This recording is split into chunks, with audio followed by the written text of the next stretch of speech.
I heard them before I saw them. Soft breath, fabric shifting, a muffled laugh that didn't belong to me.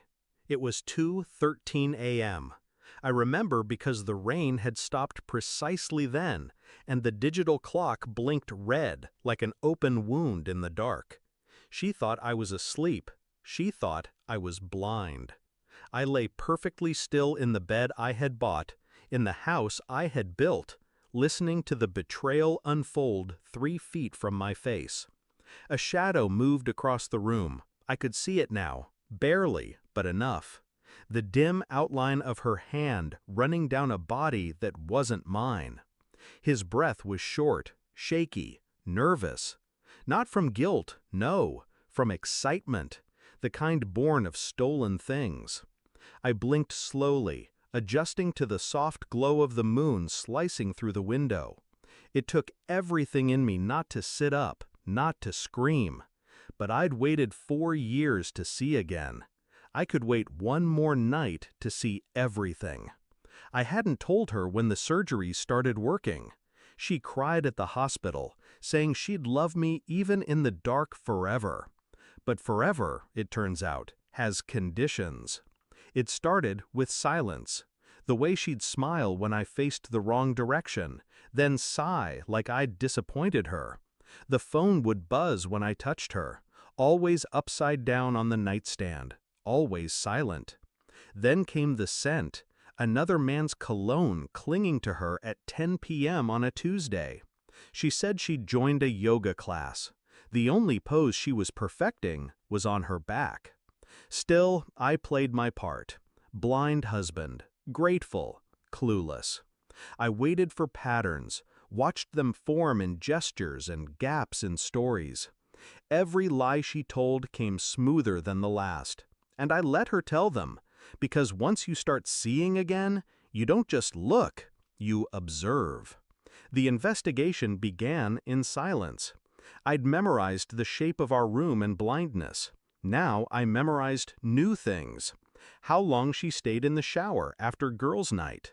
The second toothbrush hidden behind the cabinet. A receipt tucked into her gym bag for 2 drinks, 2 steaks, 1 hotel room. I counted time like footsteps in a hallway. Every minute she wasn't home became a question. And I answered each one. I recorded phone calls, not hers, but the ones he made to her burner phone, hidden in the car's glove box. Voice-to-text transcripts built up like scars in my inbox. Always calling her babe. Always ending with, "He'll never know." I knew. God, I knew. I sat with her one evening, dinner between us, her eyes on her plate. I smiled and asked about her day. She smiled back, and lied again. I nodded, pretending I still couldn't see the lipstick she forgot to wipe from her neck. The private investigator delivered the manila envelope with a small nod. No words, just fact.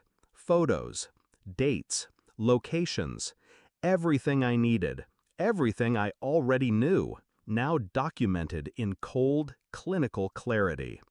I left it on her pillow, watched her from the hallway when she entered the room. She didn't scream. She didn't cry. She froze. "What is this?" she stammered. I stepped into view.